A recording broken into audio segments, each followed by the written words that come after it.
अब इस क्वेश्चन को आगे कंटिन्यू कर रहे थे अपन।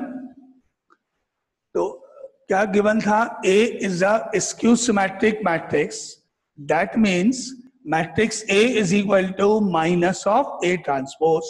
Definition of skew symmetric matrix, A matrix में जितने भी एलिमेंट्स हैं उन सब की जनरलाइज फॉर्म है ए आई जे। तो ए मैट्रिक्स में ऑल दी एलिमेंट्स जितने भी हैं उनको हमने ए आई जे से डिनोट किया। नाउ माइनस ऑफ, अब जब मैंने ट्रांसपोज कर दिया मैट्रिक्स का, तो जैसे फॉर एग्जांपल सपोज यहाँ 1 था, ये 5, ये 3, जब इसको ट्रांसपोज किया जाएगा तो 1 5 3 ऐसे जाएंगे कॉलम के अंदर, तो ये एलिमेंट इधर आ जाएगा, पोजीशन चेंज हो जाएगी। पहले ये फर्स्ट रो में सेकंड कॉलम में था, अब ये हो गया second row and first column. तो जब मैं ट्रांसपोज करूंगा तो ये दोनों सिंबल्स आपस में इंटरचेंज हो जाएंगे। यही रूल है ना, ट्रांसपोज मतलब रोज को कॉलम्स में चेंज करना। तो माइनस का माइनस लिखा मैंने, और ए ट्रांसपोज का मतलब ए जे आई। ठीक है, मैट्रिक्स ए के जो एलिमेंट्स हैं उनको जनरलाइज फॉर्म में ए आई जे से डिनोट किया। जब आप ट्रांसपोज करोगे तो वो ए जे आई हो जाएगा, आई और जे आपस में इंटरचेंज हो जाएंगे, क्योंकि रूल यही है, रो एंड कॉलम चेंज होते हैं। नाउ कोई डाउट इस लाइन में? Clear? A is a skew symmetric, definition से A is equal to minus A transpose. एक क्या, अगर एक एलिमेंट ए आई जे है तो ट्रांसपोज करने पर वो ए जे आई हो जाएगा। क्लियर? नाउ नेक्स्ट स्टेप, अब आपको डायगोनल एलिमेंट्स पे जाना है। फॉर डायगोनल एलिमेंट्स, अब आपको मालूम है, हमने पहले पढ़ा हुआ है, डायगोनल एलिमेंट्स कौन से एलिमेंट्स को बोलते हैं? A11, A22, A33 and so on, जिनके लिए I और J दोनों सिंबल सेम होते हैं, उन्हीं को डायगोनल एलिमेंट्स बोलते हैं। जैसे A11, A22, A33। तो for diagonal elements we know that I is equal to J। Diagonal element की बात करें तो डायगोनल एलिमेंट के लिए I और J इक्वल होने चाहिए, क्योंकि डायगोनल एलिमेंट्स कौन से होते हैं वापस? A11, A22, A33 and so on. तो मैं अब क्या करूं, इस इक्वेशन में I की जगह J कर दूं या J की जगह I कर दूं, या तो I की जगह J कर दे या J की जगह I कर दे। नाउ दैट इंप्लाइज AI, क्या किया मैंने, J को रिप्लेस कर दिया गया बाय I। ऊपर देखो, J is equal to I होता है डायगोनल एलिमेंट के लिए, तो J की जगह I लिख दिया गया, is equal to minus of AI। भले आप चाहो तो यहाँ एक्सप्लेन कर लो, because J is equal to I। तो इस इक्वेशन में J की जगह पर I रख दिया, ये हो गया AI is equal to minus of AI। Now that implies, अब यहां से इसको इधर ट्रांसफर करोगे तो ये हो गया AI plus AI is equal to 0। ठीक है, और दोनों को ऐड करने पर AI plus AI that is twice of AI is equal to 0। और अब मैं इस 2 से नीचे ले जाऊंगा तो मेरा आंसर 0 हो जाएगा। Therefore AI is equal to 0। That implies AI is equal to 0। ये इसका आंसर या प्रूफ, कि जितने भी डायगोनल एलिमेंट्स होते हैं स्क्यू सिमेट्रिक में वो हमेशा 0 होते हैं। ये थ्योरेटिकल इसका प्रूफ करा अपन ने, कल अपन ने इसको पढ़ा था, ये रूल था, अपन ने एग्जाम्पल भी देखे थे। नाउ इसका थ्योरेटिकल रीजन। नाउ अब बोलो, आप में से कोई डाउट है किसी को? ये प्रूफ जो मैंने यहाँ लिखा इसका ये समझ में आया, या कोई डाउट है किसी को स्टेप्स में? ये पहले थ्योरेटिकल इसको प्रूफ किया, डायगोनल एलिमेंट्स स्क्यू सिमेट्रिक में हमेशा 0 होते हैं। नो डाउट, कोई किसी को कोई डाउट नहीं है? आगे चलें, ठीक है, clear?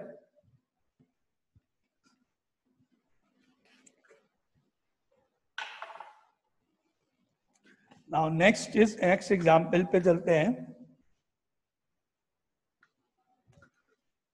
let A and B be symmetric matrices,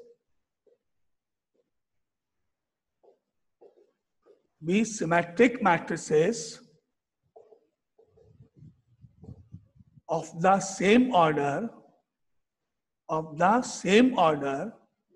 let A and B be the symmetric matrices of the same order, then show that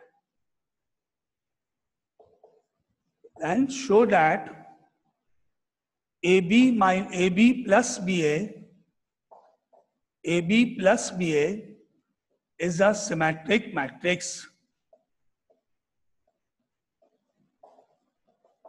Show that AB plus BA is a symmetric matrix. Theoretical. Given that, क्या given है आपको? A and B are symmetric matrices. ये line पढ़ो. क्या given? A and B are symmetric matrices. अब इसका definition, इसका reason, इसका फॉर्मूला क्या लिखूं मैं यहाँ पे? Because A and B are symmetric matrices,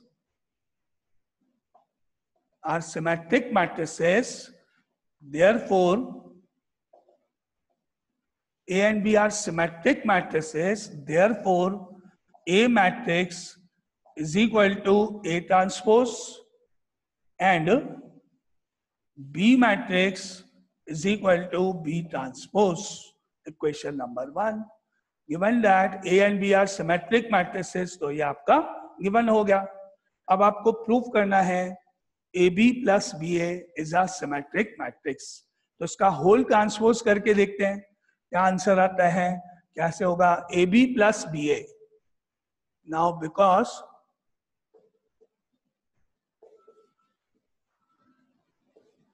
AB plus BA whole transpose is equal to, अगर अपन इसका होल ट्रांसपोज करें आंसर वापस AB plus BA आ गया तो सिमेट्रिक हो जाएगा, अदरवाइज ये स्क्यू सिमेट्रिक होगा. अब इसको ओपन कैसे करोगे आप? इसको A, ये प्लस, ये B, ये transpose. Property of transpose A plus B whole transpose लगाएंगे. ये हो गया AB whole transpose plus BA whole transpose. Clear? ये लाइन कौन सी property? A plus B whole transpose is equal to AB transpose plus BA transpose. Next step, that implies AB plus BA whole transpose is equal to. अब इधर आ जाओ. इधर property कौन सी? Reversal law. इसको ओपन करोगे ब्रैकेट को using the reversal law. Reversal law में फर्स्ट सेकंड वाला पार्ट पहले आता है. B transpose A transpose. AB whole transpose को यूजिंग द रिवर्सल लॉ आप लिख सकते हो B ट्रांसपोज A ट्रांसपोज. इधर भी रिवर्सल लॉ अप्लाई करोगे A ट्रांसपोज B ट्रांसपोज. ठीक है, यूजिंग द रिवर्सल लॉ. इसको B पहले आएगा, A बाद में आएगा, इधर A पहले आएगा, B बाद में आएगा. Property reversal law. Clear? Any doubt? Clear सबको? Now that implies next step AB plus BA whole transpose is equal to. अब आप इसको यूज करो, नीचे जो लाइन लिखी हुई है प्रॉपर्टी लिखी हुई है इक्वेशन 1 का यूज करो. यश को आवाज नहीं आ रही है. आवाज आ रही है तुमको? यश तुम्हारा वो ऑन नहीं होगा स्पीकर. यश सुन रहा हूं. आवाज सबको क्लियर आ रही है? बाकी सबको यस सर आ रही है? तो यश तुम्हारा वो देखो ऑन नहीं होगा माइक वगैरह कुछ.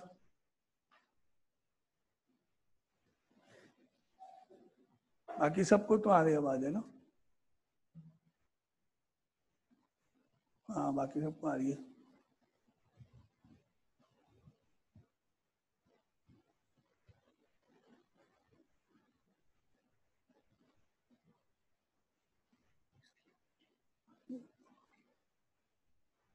नाउ अब AB प्लस BA इसको क्या लिखेंगे? B ट्रांसपोज को B लिख देंगे फ्रॉम 1. A ट्रांसपोज को A लिखेंगे फ्रॉम 1 यहाँ ए आएगा, यहाँ बी आ जाएगा। क्या आएगा यहाँ पर? बी ट्रांसपोज की जगह B, A transpose is A transpose is A, B transpose is B from equation 1, from equation number 1। और अब आपका आंसर ब्रैकेट के इक्वल आएगा, क्योंकि अपन ए बी को पहले लिख सकते हैं और बी ए को बाद में लिख सकते हैं। तो ये बन गया आपके पास, that implies A B plus B A whole transpose is equal to A B plus B A. Addition में कोई भी पहले आ सकता है, तो ए बी पहले आ जाएगा, बी ए बाद में आ जाएगा। ब्रैकेट का आंसर आ गया, सेम आंसर आ गया। Now therefore A B plus B A is symmetric. ये इसका आंसर प्रूफ। और अगर बीच में माइनस होता, ए बी माइनस बी ए होता, तो सेम स्टेप होते। यहाँ पर माइनस आया होता लास्ट स्टेप में, यहाँ पर माइनस आया होता लास्ट स्टेप में, तो ए बी माइनस बी ए बनाने के लिए माइनस कॉमन लेना पड़ता। तो ये अपने स्टेप्स के साथ। अब बोलो, कोई डाउट है किसी को? कोई डाउट किसी को इसमें? कुछ पूछना है? एनी डाउट किसी को? कुछ पूछना है किसी को? नहीं? ओके, तो ये क्लियर सबको? थ्योरेटिकल क्वेश्चन ये, A B plus B is a symmetric matrix.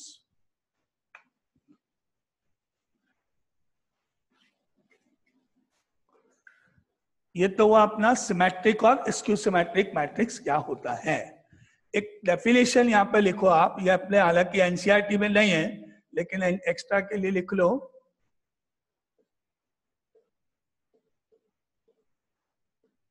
Orthogonal matrix, orthogonal matrix, orthogonal matrix किसको बोलते हैं? Let A be a square matrix, let A be a square matrix. Suppose A एक square matrix है such that matrix A multiply by A transpose, matrix A को A transpose से into करने पर answer आएगा आइडेंटिटी मैट्रिक्स। आंसर होना चाहिए identity matrix reverse B is equal to A transpose into A. Matrix A को और ए ट्रांसपोज का प्रोडक्ट करने पर अगर आपका आंसर आइडेंटिटी मैट्रिक्स आ गया, यूनिक मैट्रिक्स आता है, then matrix A is called, then matrix A is called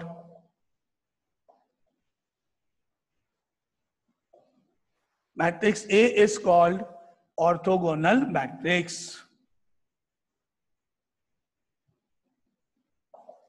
ये डेफिनेशन ऑफ ऑर्थोगोनल मैट्रिक्स। हालांकि ये एनसीईआरटी में नहीं है डेफिनेशन, लेकिन आपको ध्यान रहनी चाहिए क्योंकि बहुत इजी है, अपन ने पढ़ा अभी।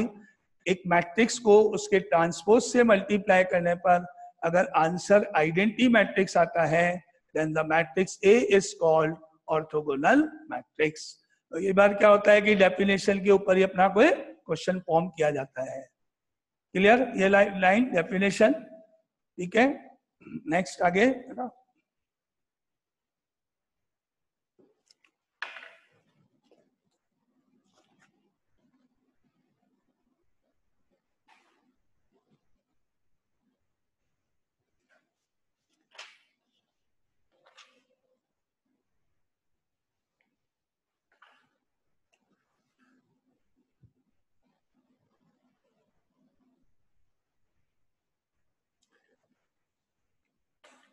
ना ये तो अपना मैट्रिसेस में क्या आ गया अपना transpose matrix, properties of transpose matrix, symmetric matrix, skew symmetric matrix and so on.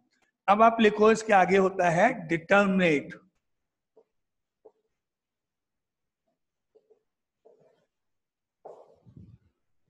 Determinate, determinate के अंदर क्या होगा? डिटर्मिनेट क्या होता है? Every square matrix, every square matrix is associated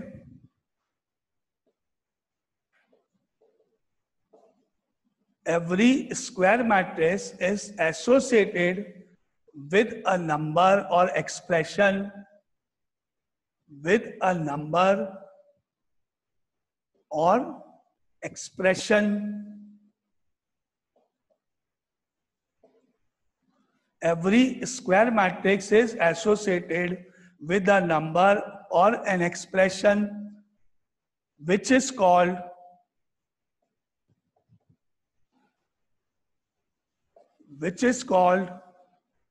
determinant of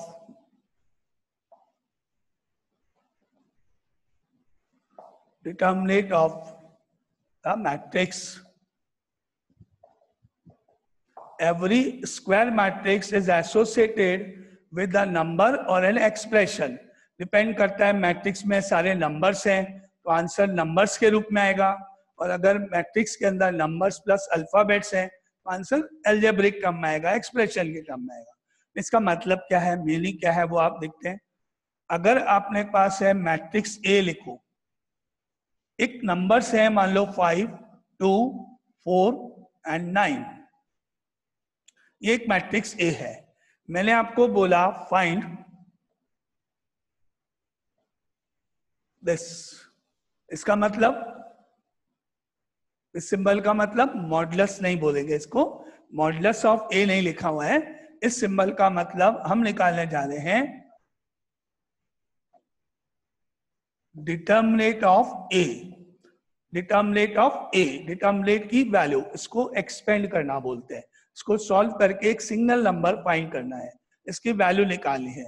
method बिल्कुल सिंपल है, 2/2 ऑर्डर में determinant of A is equal to 5 को पहले 9 से मल्टीप्लाई करेंगे, क्रॉस मल्टीप्लाई जैसे करते हैं, डायगोनल एलिमेंट्स मल्टीप्लाई होंगे आपस में, पहले ऊपर से नीचे जाओगे, इनका प्रोडक्ट करा, 5 × 9 45, ठीक है। उसके बाद इन दोनों का प्रोडक्ट करोगे, 4 और 2 का, रिवर्स ऑर्डर में नीचे से ऊपर जाओगे, पहले इन दोनों का मल्टीप्लिकेशन आया, फिर इन दोनों का मल्टीप्लिकेशन आएगा, बीच में साइन आएगा माइनस। जब आप नीचे से ऊपर ऐसे जाओगे तो माइनस लगाने के बाद 4 × 2 8, इस तरह से सॉल्व होगा। 45 - 8 = 37, ये हो गया number associated with this matrix and that is called determinant of A. इस सिंबल से डिनोट करते हैं उसको। 5 × 9 45, माइनस बीच में पहले, फिर 4 × 2 8, answer is 37। That is called value of the determinant, expansion of the determinant. Now clear? Definition का मतलब every square matrix, square matrix होगा उसी की वैल्यू लिख लेगी, 2/2 या 3/3। अगर कोई मैट्रिक्स में 2 रोज और 3 कॉलम्स हैं तो वो आपसे कभी नहीं पूछेंगे, उसके डिटर्मिनेंट की वैल्यू कैलकुलेट नहीं होगी। ये 2/2 का एक एग्जाम्पल है। 2/2 में इस तरह से वैल्यू को कैलकुलेट करते हैं। क्लियर सबको ये? ठीक है, कोई डाउट किसी को इसमें? डिटर्मिनेंट क्या होता है, कैसे निकालते हैं? नाउ फॉर एग्जाम्पल 2/2 का ही अदर एग्जाम्पल अपन देखते हैं।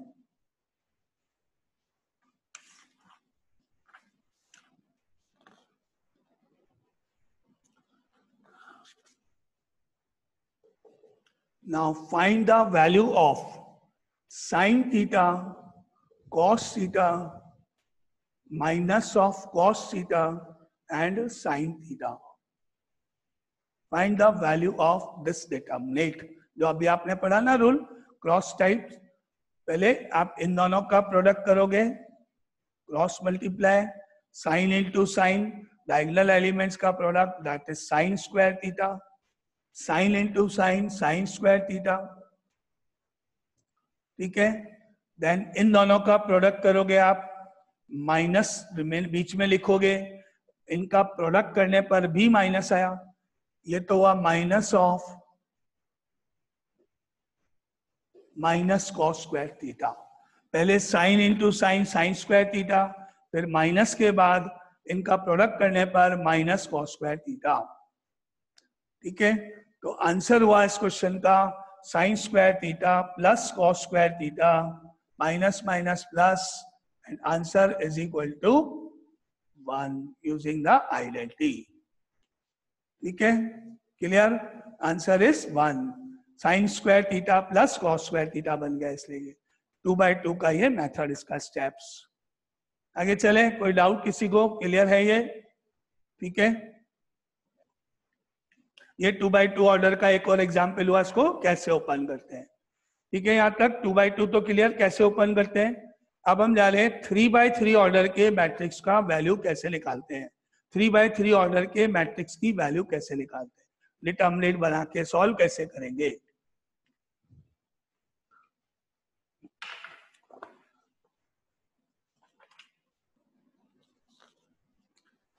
नाउ सपोज क्वेश्चन है,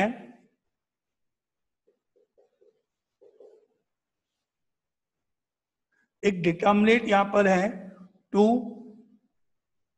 3, -2, 1, 2, 3, -2, 1, -3। इस डिटरमिनेंट को सॉल्व करना है, 3/3 ऑर्डर का है, एक्सपेंड करना है, वैल्यू फाइंड करनी है इसकी। 2/2 आपने देखा, 3/3 को कैसे सॉल्व करते हैं। ठीक है, पहले अपन ने लिखा इसके लिए रूल, इसको एक्सपेंड करना है, expanding along R1, expanding along row 1। Row 1 में 3 एलिमेंट्स आपके सामने है, 1, 2, 3, 3 एलिमेंट्स हैं, इसको कैलकुलेट करा अपन ने 1 by 1। देखो, दैट इंप्लाइज ये फर्स्ट एलिमेंट है रो 1 का 2। अब आपको ये चेक करते जाना है कि ये यहाँ जो 2 लिखा हुआ है, ये एलिमेंट A11 से डिनोट होता है, फर्स्ट रो फर्स्ट कॉलम है। अगर इन दोनों का एडिशन 1 + 1 A11 से डिनोट हुआ, जिसमें 1 + 1 2 हो गया, 2 हो गया, 2 होने का मतलब ये इवन हो गया, ये नंबर इवन हो गया, तो साइन चेंज नहीं होगा। इवन के केस में 1 + 1 2 हो गया, 2 मतलब इवन होगा, तो यहां आप क्या लिखोगे, 2 का 2। क्या लिखा मैंने, एक्सपेंडिंग अलोंग R1। रो 1 में 3 एलिमेंट्स हैं, पहला एलिमेंट 2 है, इस 2 की पोजीशन क्या है, ये A11 से डिनोट होता है, 1 + 1 2 हो गया, that is an even number. तो जो वैल्यू यहाँ लिखी है वही आपको कॉपी करनी है। 2 है तो 2 लिखना है, -2 है तो -2 लिखना है। नाउ अब आपको क्या करना है, दैट मल्टीप्लाई बाय। अब इसको मल्टीप्लाई करना है इस 2 को किससे।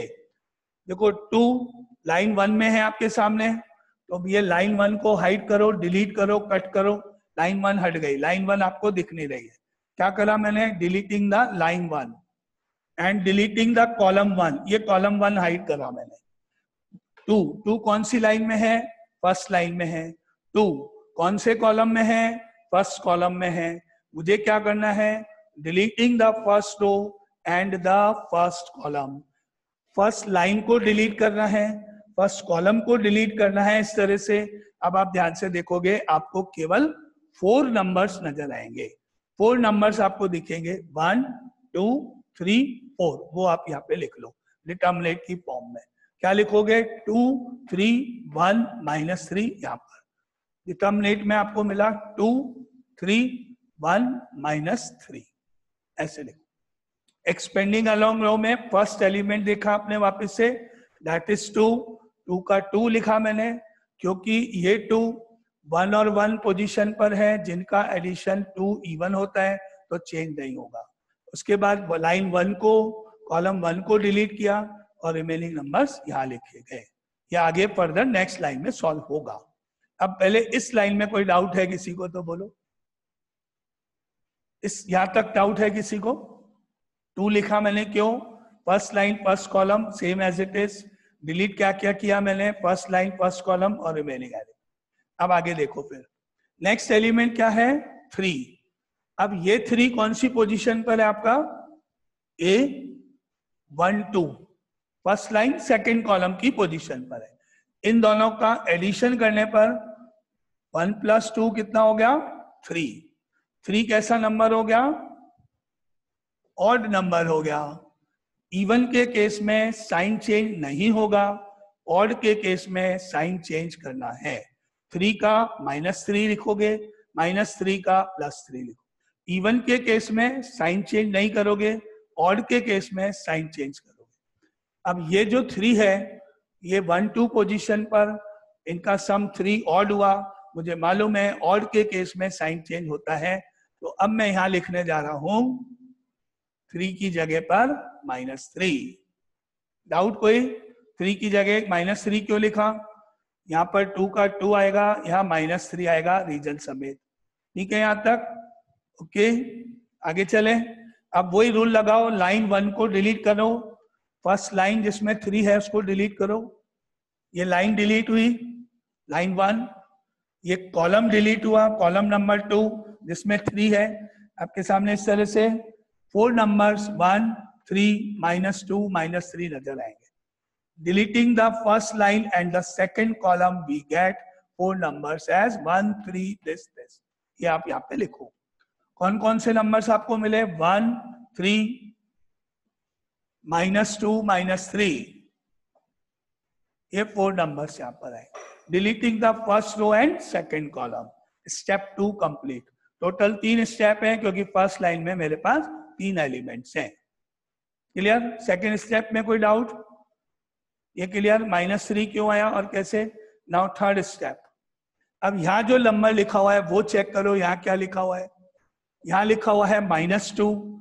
अब आपको ये डिसाइड करना है कि -2 लिखेंगे या +2 लिखेंगे, ये आपको चेक करना है, क्योंकि ये फर्स्ट लाइन और थर्ड कॉलम में है। कौन सी लाइन में है? A13 है। ये 1 + 3 4 इवन हो गया, और इवन के केस में साइन चेंज नहीं होगा। तो यहाँ जो -2 लिखा है वो -2 ही आएगा। -2 लिखा, अब डिटर्मिनेंट बनाया। Now deleting the first line delete हुई, थर्ड कॉलम डिलीट हुआ। Deleting the first line and the third column, ये इतना पोर्शन डिलीट करोगे तो आपको 1 2 3 4 ये 4 नंबर्स मिलेंगे। कौन कौन से? 1 2 -2 1, ये 4 नंबर्स यहाँ पर। इस तरह से आपका ये फर्स्ट स्टेप पूरा हुआ, एक्सपेंडिंग द R1 लाइन 1 के अलोंग, लाइन 1 के सारे एलिमेंट्स। अब बाकी जो अपने अभी पढ़ा वो स्टेप है 2 × 2। अब वही 2 को -3 से -6 हो गया, फिर 1 और 3 इंटू करोगे, साइन का ध्यान, साइन चेंज करते हुए, माइनस लगाते हुए। 2 × -3 -6, 1 × 3 -3। Okay, clear?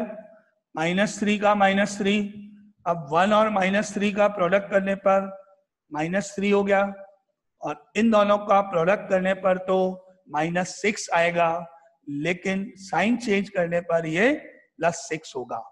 इन दोनों का प्रोडक्ट -3 होगा, इनका -6 होगा, साइन चेंज करते हैं इसलिए +6।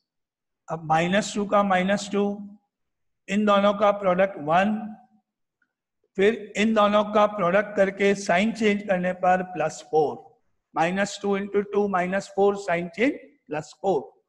एंड फाइनल कैलकुलेशन, ये -9 हो गया इंटू 2 -18, ये हो गया 6 -3 3, 3 × -3 -9, 4 + 1 5, 5 × -2 -10, ये फाइनल कैलकुलेशन।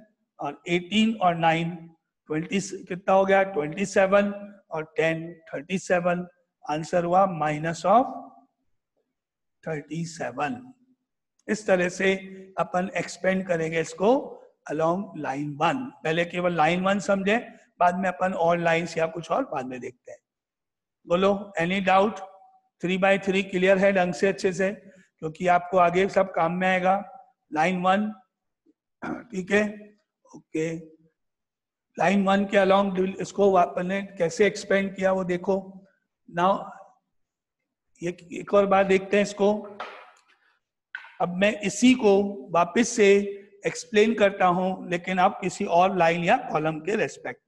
क्या था क्वेश्चन? 2 3 -2 1 2 3 -2 1 -3। इसको वापस से हम एक्सपेंड करने जा रहे हैं अलोंग एनी अदर रो और एनी अदर कॉलम। ठीक है, किसी भी लाइन या किसी भी कॉलम के अलोंग हम इसको एक्सपेंड करने जाएंगे। किसके अलोंग देखते हैं वापस। अब मान लो मैं इसको एक्सपेंड करने जा रहा हूं, सपोज आपको लिखना है जो आपकी चॉइस है, expanding along R2, suppose R2, ये आपको मेंशन करना है कि आप कौन से 3 एलिमेंट्स यूज कर रहे हो, कौन सी लाइन या कौन से कॉलम के अलोंग इसको एक्सपेंड करने जा रहे हो। क्या लिखा मैंने, अलोंग R2। R2 में 1 2 3 ये 3 एलिमेंट्स हैं। अब पहले आप ये चेक करो कि ये जो 1 यहां लिखा है, ये 1 कौन से प्लेस पर है, सेकेंड लाइन एंड कॉलम 1। कौन सी line, line number 2 column number 1। आपके पास 2 ऑप्शन है, आपको या तो 1 लिखना है या -1 लिखना है, ये आप डिसाइड करो, 1 या -1 है ना। ये 1 A21 से डिनोट हो रहा है, लाइन 2 कॉलम 1 से डिनोट होगा। इन दोनों का एडिशन ऑड हो गया, 2 + 1 3 हो गया, ऑड हो गया, तो ये पॉजिटिव नहीं होगा, साइन चेंज होगा। क्या आएगा, 1 की जगह -1। क्लियर, ये बात क्लियर। -1 मैंने क्यों लिखा, अब मेरा रूल क्या है, deleting the line 2 and deleting the column 1, इनको डिलीट करेंगे। कौन सी लाइन, सेकेंड लाइन जिसमें 1 है और फर्स्ट कॉलम, इसको डिलीट करेंगे। 3 -2 1 -3 ये नंबर बचे। क्या रिमेनिंग बच गए नंबर, 3 -2 1 -3 ये नंबर्स आ गए। एनी डाउट, यहां तक किसी को कोई डाउट इस स्टेप तक, ठीक है, एनी डाउट।